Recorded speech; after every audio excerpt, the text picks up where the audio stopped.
You're watching Open Agenda. Here's our host, Joe White. Welcome to Open Agenda. I'm your host, Joe White, and in the studio with me today is our executive producer, Dr. Joe Venosa. Thanks for coming out. Thank you, Joe. How'd exams go? For who? Oh yeah, maybe not so well for a few. You know what? Like in life, some winners, some losers, and a whole bunch of people in the middle. Well, you talk about winners, losers, and people in the middle. We do have a few things to go over today. This is our last episode that we're scheduled before the end of the year, and I'd like to discuss the City Council meeting from this past Monday, Sure. the County Council meeting from this past Tuesday, and talk a little bit about both planning and zoning and maybe what you and I hope to see in 2025. Yeah, great. Then we got to end on a positive note, right? Always. So the City Council had a meeting on Monday, December 15th. This was a 6 o'clock meeting. Or did they move this one up? They had a work session at 4:30, and then they went into a legislative session at 6. So it sort of flowed into it. So why did they do that? Why did they have to have a work session and a legislative session? What was the point? Well, the official reason was that the primary focus was on this new ordinance that they did their first reading on for the latter meeting, which was essentially to make the density change. So the work session addressed that. Okay. And then they went from there into the regularly scheduled meeting. So they could get through the first reading, because there's going to have to be a second reading, right? Yeah, the second reading will be, I believe, on January 16th of next year. So, I mean, is this process feeling rushed and maybe predetermined?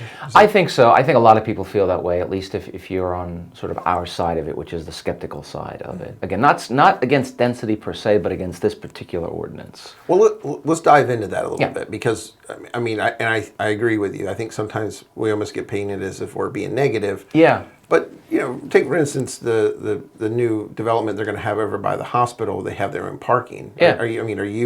Are you comfortable with that? I think it's great. Yeah. Because it's planned. Okay.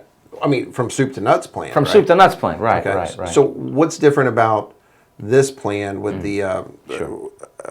forgive me, but the exact word, like the Salisbury development. Town Center Apartments. Yeah. So, and again, this is a outgrowth of the efforts that were successful this time from the developer and their supporters through the Planning and Zoning Committee, in which last month, if you recall, they successfully got the committee to change the zoning. So what that triggered is now this bill coming out of the city to use that green light to push forward legislation to get the project developed. And not only that lot, but other lots in the city as well. Now, these are the parking lots that were condemned, sold off as surplus from the previous mayor, Right. Jake Day, Right. to a friend, a developer, Brad Gillis. Brad Gillis, right? Yep, exactly. So and we talked about the November hearing with the planning and zoning, and we had Mayor Taylor in 2 weeks ago. I want to discuss a little bit about specifically what he said and maybe where we're at in this process. Sure. He brought up that at the same time we're giving up assets of the town, we're building something that we don't. The traffic study was done by the developer. There's not really a parking study per se, No. at least not a reliable one. No. And yet we're also giving up the tax base from this new development. Yeah. But can you explain in layman's terms, Sure. like why is that such a concern? Because I Sure. agree, but Sure. I wouldn't. Yeah, and let's, again, if you're living in the city or even in the county, let's think of it in sort of this way. Density issues is not, the most sort of sexy term for these kinds of voter issues, right? Like when you think about elections and when you think about city politics or municipal politics, you don't think of density or zoning as like a hot button issue really, but it has some of the biggest implications, because this is essentially what it means. By creating these particular density changes and allowing this project to go forward with all these various tax subsidies and incentives, it basically is putting millions of dollars that the city would otherwise have for services, for community resources, for affordability issues among existing residents, and it's giving millions of dollars to an already wealthy development company to theoretically promote luxury housing in downtown Salisbury without the necessary parking that might be needed, without an understanding of what it's going to do to the actual environmental impacts on city services, on the environment, on sewage, stormwater stuff. And so what you're really seeing is, in this case, the city government giving a leg up to one particular project at the expense of all of us people in the middle, so to speak. Yeah, yeah. The regular Joes. Yeah, yeah. So now, when you talk about the tax subsidy, I thought Mayor Taylor a couple weeks ago he made a nice correlation using some simple math, and his statement was the city has to, just to give a 2% cost of living adjustment to the employees they have, needs to come up with $750,000. In order to have $750,000, they need $75 million in new taxable base to get there. Yes. But because this project's coming online with the property tax subsidy for up to, it doesn't completely clear out for 20 years. Right. It's like, hey, we have a new thing to take care of, and we have no new funds to cover it. Well, you're actually, not only that, you're actually defunding yourself. Yeah. Right? That's what you're saying, because you're adding more requirements, as you said, more responsibilities, more needs for service, but you're taking away the mechanism to actually sustain those things. Well, and you spoke about it for a minute, but the big anchor around our neck, especially city taxpayers, is the parking, because the facet of this parking garage. Now, who gets to build the parking garage? The developer, right? But who pays for the parking garage? Is it the city taxpayers? Yours truly. Okay. Yeah. And then who's going to maintain the parking garage? Yeah. Well, here's my last question. Who gets to park in the parking garage? Yeah. Because, I mean, the city taxpayers paid for it. So if I want to go downtown to a bar and have, like meet you. Yeah. Right? We're just going to have a watermelon seltzer, right? Yeah, always. Yeah, and so we're going to meet downtown. Are we going to be allowed to park in this garage? Maybe we can get a special note from Mr. Gillis, but I don't believe so. Yeah. And again, the fact that these questions are not even really formulated, or excuse me, the fact that these issues aren't really formulated at this stage is very disconcerting, because it implies that this whole project is being rushed. Even with this last session, you had the work session, and then it went right into the legislative session. So no gaps, no time for community input to absorb it, certainly no publicity about it. It's almost as if you were an outsider looking in, it's almost as if there are elements in city government who are doing the bidding of certain developers on these projects rather than answering to the actual common citizens. Well, let's talk about it. The accountability, answering to the citizens. Yeah. This whole density, increasing the density by twice, going from 40 to 80 units an acre. It goes against the city staff, the DID report, correct? Yeah, this is what's amazing to me, and I've had several sources from the city explain this, but what they feel very slighted by is the fact that it's the city staff's job. All right, these are the actual bureaucratic people who are hired because of their expertise and skill.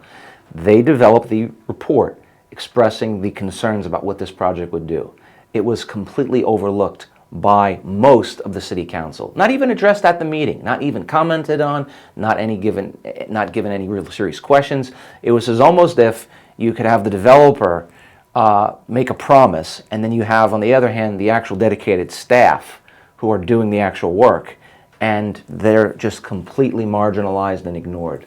Well, and you're talking about the DID report. They just ignored it, but also at the Monday City Council hearing, it was brought up from the planning and zoning representative that increasing the density from 40 units an acre to 80 is in the comprehensive plan. Yeah. But we understand that to not be true. That was a misstatement, or maybe a misstatement, or maybe a lie, misstatement, depending. I do want to make a point too, because I believe it was Mr. Daniel Moreno Holt, who was on Planning and Zoning, who spoke, and he also made the comment in his public comments. Again, he was speaking, as he said, as a private citizen, but he, of course, is on Planning and Zoning, and he was also on the Greater Salisbury Committee, which you could make the argument maybe you should have recused yourself from that conflict of interest. But he made the point that other municipalities do this exact same thing.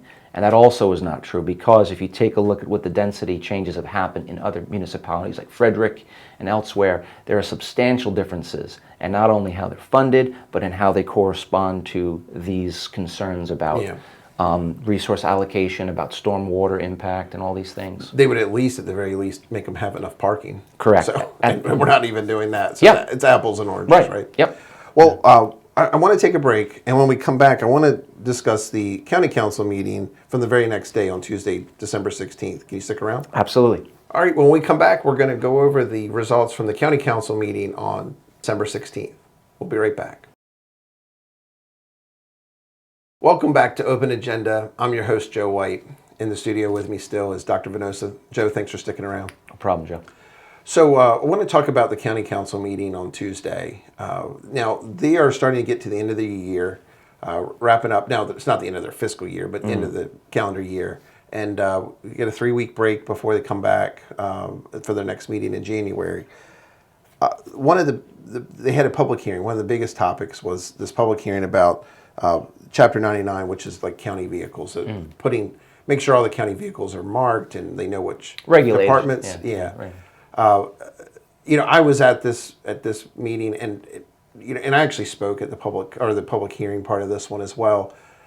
Really, they've been working on this, or they've attempted to work on this with the county executive's office for just about a year. Their first work session with the county executive was a year ago. We still don't have it in the manual, and I think that's what the executive's office would prefer. But at the end of the day, it's up to them to pass legislation to make this enacted, right? Yep. So if this is passed, there will be actually a system in place to account for which departments have which vehicles. A little bit of transparency, maybe? A move in the right direction. A move in the right direction, yeah. I mean, the execution still has to happen. Correct, yeah. And we're seeing some of that even now. We don't have the audit from the 2024 year that just wrapped up in June 30th of earlier this year. So we don't really know, but this makes it a legal document for that. They also spent a lot of time in their work session almost preparing the public for some of the legislative priorities for our delegation. So our delegation is like Senator Mary Beth Carrozza, Johnny Mounts, Delegate Chris Adams, and newly appointed Delegate Barry Beecham. So they represent parts or... Sherry Sample Hughes as well. Oh, I'm sorry. Sherry Sample Hughes too, yeah. Yep. So they represent our county in Annapolis, among other counties too. Yep. So if we want to pass legislation like last year, they passed to eliminate the monopoly for the liquor dispensary and allow restaurants and bars to order directly from the distributors, it takes a legislative action, right? Yes. So I think that one of the frustrating things here is this is the opposite of transparency. So a year ago we were told, we're going to change this one word from shall to may, and this is the liquor, this is the liquor bill we want. And then we saw July 1st, right. Former Delegate Carl Anderton said, okay, now we've opened the door, we might as well walk through. I can see there's 3 more bills, and they're trying to walk through, right? Here it comes. Yeah. Nothing's going to happen overnight. These bills, these legislative requests have to go to Annapolis. Yeah, and I think too, you need to put it in the context of what our state is going to be facing in Annapolis as priorities to get through. Yeah. It's safe to say that the future of Wicomico alcohol dispensaries and liquor licenses is probably going to be fairly low compared to the state issues that they're dealing with right now and are going to be dealing with. Well, no, I agree with you, but I do want to mention, one of the legislative agendas the county executive has put out there is to give local control in deciding how many liquor licenses you can have for package stores. Yeah.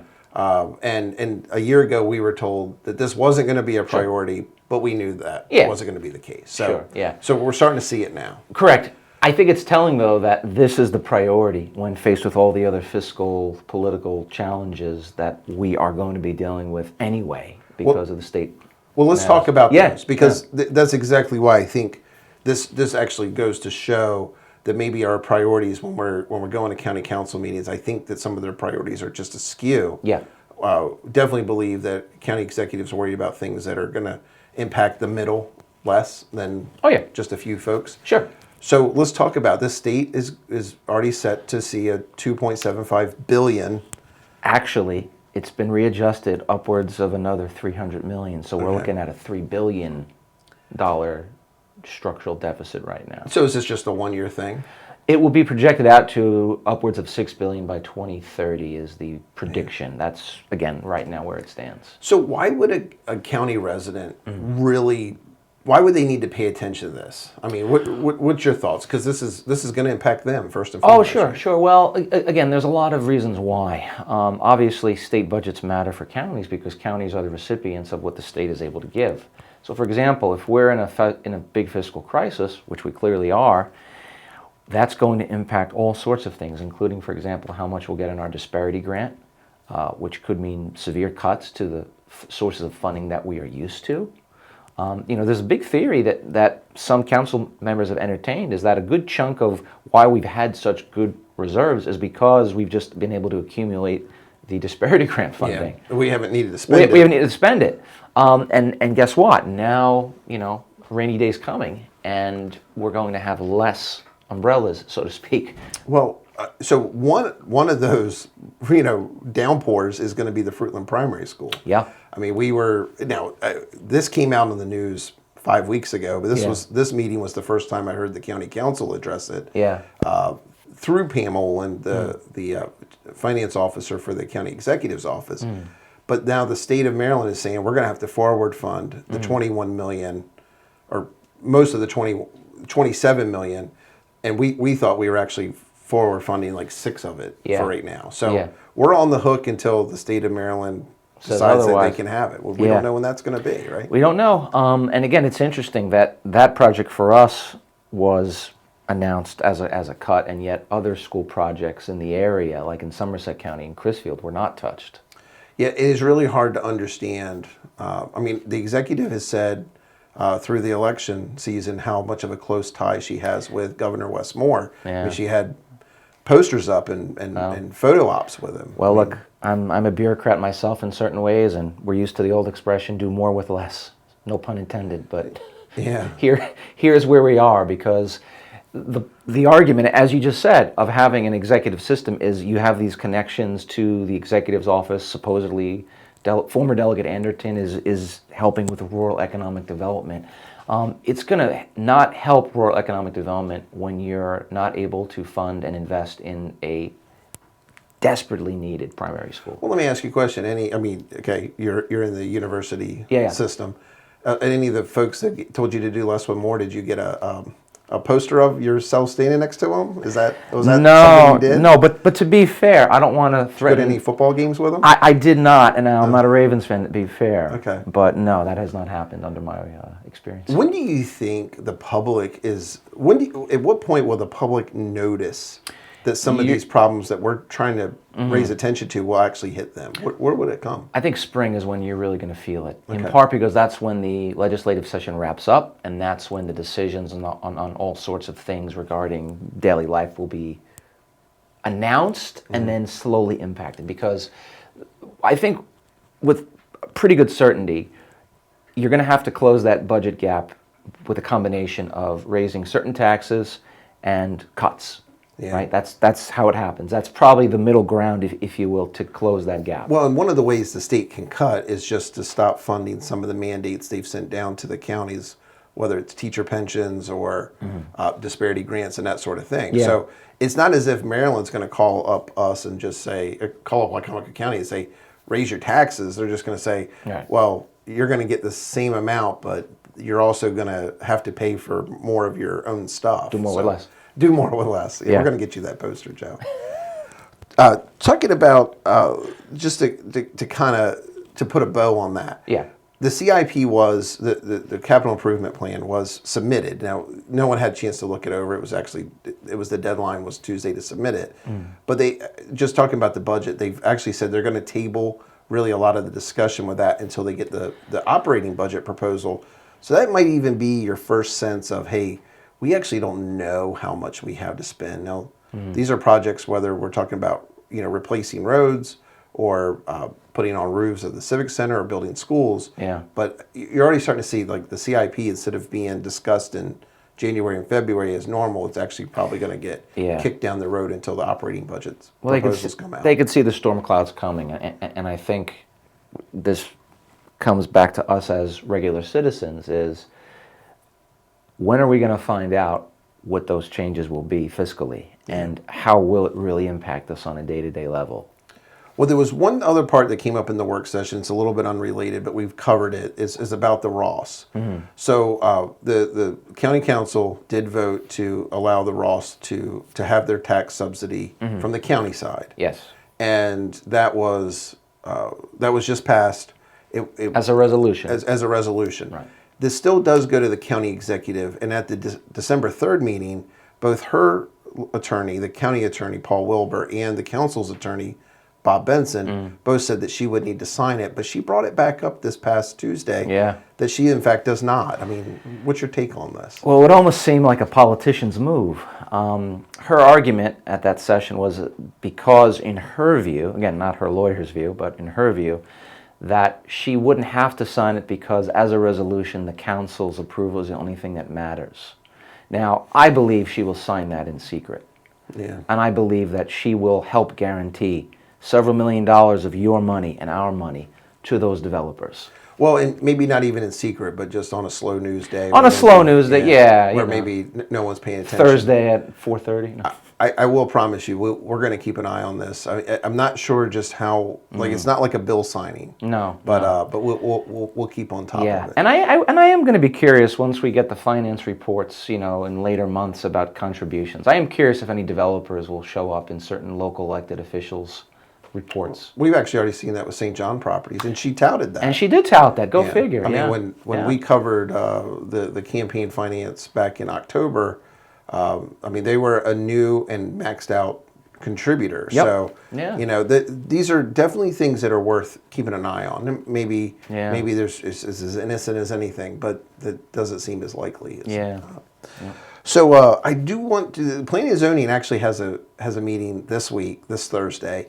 When we come back, I'd like to talk a little bit about what they're actually going to cover and talk a little bit about 2025. So stick around one more segment. Yes, sir. When we come back, we're going to discuss a little bit more about the Planning and Zoning meeting that is happening this week following the county and city council meetings, as well as what a little bit Dr. Venosa and I would like to see coming in 2025. So stay with us. We'll be right back. Nanticoke Harbor is located on the Nanticoke River about 20 miles west of Salisbury. This facility has 2 concrete boat ramps, 68 boat slips, and abundant trailer parking. Year-round, seasonal, and daily boat slip rentals are available. You'll also find a picnic area and pavilion offering amazing views of the harbor entrance and river, a small beach area, and good fishing. Nanticoke Harbor is situated almost right next door to the popular Roaring Point Park, which makes it a convenient place to launch your boat to spend the day at the beach. A variety of commercial workboats are docked in the harbor, which ply the Nanticoke River for oysters, crabs, and fish. Opposite the boat ramp, you'll notice several small buildings which, in days gone by, were part of the H.B. Kennerly & Sons seafood processing facility. Founded in 1935, H.B. Kennerly was once Wicomico County's largest employer, building its business on processing the oysters that were once so abundant in the Nanticoke River. They also processed breaded squid and clam strips, as well as tuna delivered on ships from South America.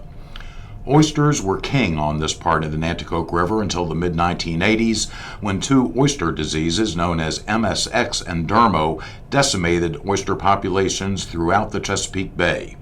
Sadly, after 50 years in business, the Kennerlys had to close the plant's doors because so few oysters remained. However, they left behind a legacy of oyster farming, which they had pioneered years before and has since been revived.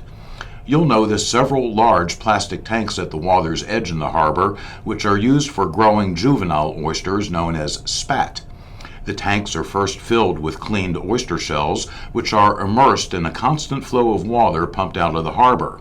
Then, a muddy mass of microscopic oyster larvae is placed into the tank. After a short while, the oyster larvae attach themselves to the clean shells and they begin to grow. The oyster shells peppered with spat are purchased by watermen who then plant them on leased beds out in the river where they can grow to market size. After a year or 2, the mature oysters are harvested and returned once again to Nanticoke Harbor, where they're offloaded and shipped by truck to processing and distribution facilities. On any given day, you'll see oyster dredging and tonging boats go in and out of the harbor as they pursue their daily tasks of planting and harvesting oysters. Thankfully, the oyster population in the Nanticoke River is rebounding, and with good stewardship combined with modern oyster farming techniques, it is our hope that Maryland's ancient tradition of seafood harvesting will forever remain a part of what defines Wicomico County. Additional information about Nanticoke Harbor and boat slip rentals is available on the Wicomico County Department of Recreation, Parks, and Tourism website. This is Mike Goldberg for Open Agenda. Back to you, Joe. Welcome back to Open Agenda. Still in the studio with me is Joe. Thanks for sticking around, Joe. Thank you, Joe. So Planning and Zoning has a meeting this week as well, and we don't know the results of it yet. But just to circle back, one of the things we do know is the city staff office, probably through Mayor Taylor, has asked the Planning and Zoning to reinstate the parking rules that were eliminated in 2018. And I think this is probably in response to the potential for the density, doubling of the density. I think so, yeah. When Mayor Taylor was on the show last week, or 2 weeks ago, he actually spoke about how he's very excited for the new development over by the hospital. That actually had to get an exemption from a different group to go over the density, but they came to it with their own parking. Yes. So they figured out their own problems over there. They planned. But this is basically an attempt to put that planning process back in place for the city as a whole. It's a corrective to mitigate some of the issues that have come up, I think. Yeah. I think you mentioned earlier off camera that the city staff is pretty frustrated. They don't feel like they're being listened to. Yeah, and again, this is common in a lot of municipalities where you have people who are, the genuine experts on things, and it's their job to do these kinds of reports and to do the analysis. And then if you're a politician or an elected official who has your own agenda, your own view, your own bias, you can dismiss that in ways, unfortunately, that not only is it an issue for morale, and speaking as a city resident, it's quite well known that we have a lot of vacancies and issues within the city regarding keeping people. Yeah. And so I think these kinds of moments where that DID report was basically just thrown to the side by much of the city council, I think that doesn't help. Well, and things. the Planning and Zoning Committee too. Oh, absolutely. Yeah. Well, and again, I think when we talk about the fact that you have people whose job it is to do this versus people whose job it is to vote, you at least owe an explanation. Yeah, and we're not seeing that right now. No. The proposal is to require one parking space for the first bedroom in an apartment and a half a parking space for every bedroom above that. So if you have a 3-bedroom apartment, theoretically it would be 2 parking spaces. So yeah. Something reasonable. And I think if any of us were living in a 3-bedroom dwelling, we would want to have space for at least 2 spots. I know my wife and I would. So. Sure. So we're about to wrap up 2024. Yeah. I think we've worked very hard on a lot of things. What a year. What a very interesting year. And 2025, at the beginning as we spoke, it does seem like it has some challenges with the state budget, how that's going to roll out to the county budget. But on a more positive note, what are you hopeful for in 2025? Well, I think, and let's back up a minute, because when we began this endeavor just a few months ago, we had obviously goals regarding the charter amendment and certain specific county issues, but I think in general, we always proceeded from the idea that we believed in informing our community, empowering it as best we can, and trying to find sort of, I guess what I would consider, and I think what you consider, sort of a common sense middle ground of things that does the greatest amount of good for the most people, right? The classic utilitarian idea, like let's do the most good for the most people, and let's do that by trying to create a forum where we can address issues. Well, and then when you do find an issue you can address, let's address the fact we can address an issue collectively, right? Yep, absolutely.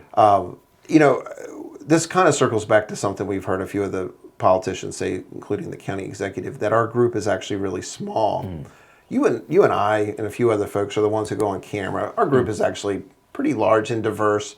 We're talking about people who are very much associated with these types of decisions. I think what I'm hopeful for in 2025 is, and we've seen this through Facebook and the Nextdoor app, is more community involvement, particularly about issues before the horse is already out of the barn. Yeah. And I've been guilty of this myself. Yeah. You don't get upset about something until it's already in your backyard. Right. Yeah. I think most people respond to issues only when it affects them personally. I think, unfortunately, that's just a very human quality. But I do think by talking about local issues more, you maybe do two things at once. You help them get a better sense of, yeah, how does it affect you, but also how does it affect the community as a whole? Because what I've seen in recent months is more people have become aware and attuned to issues because we're now actually trying to address them in a public way that we never really did before. Yeah. I mean, no disrespect to the late Greg Bassett. You know, he had a very, I think, important TV show, but that show and others that came before it never really dove into the critically analyzing local government. Well, and I don't think anyone who would ever watch our show or even listen to us speak publicly needs to agree with us. Yeah. That is not a requisite. In fact, you and I are very different politically Sure. than Like not. anybody else, yeah. No. But at the same time, we agree often. There's the middle ground actually looks very similar for lots of different political viewpoints, And it's pretty big ground. It is. Unfortunately, politics, especially in today's culture, have turned into, well, you're either this that. extreme or that extreme. Sure, yeah. And that doesn't actually serve the greater good. I do think that we have an opportunity in 2025 to get more public participation. Does not mean people out there need to come to all the meetings. Sure. But more importantly, email your county council reps, your city council reps, even the ones who aren't in your district, because they're actually representing the whole. Theoretically, right? Yeah. Yeah, absolutely. Well, have a great time over the new year and enjoy the time with family. I know I will. You too, yeah. Well, thanks for joining us this year for Open Agenda. We're looking forward to being back in 2025. Have a great holiday season. Have a happy new year. We'll see you in January.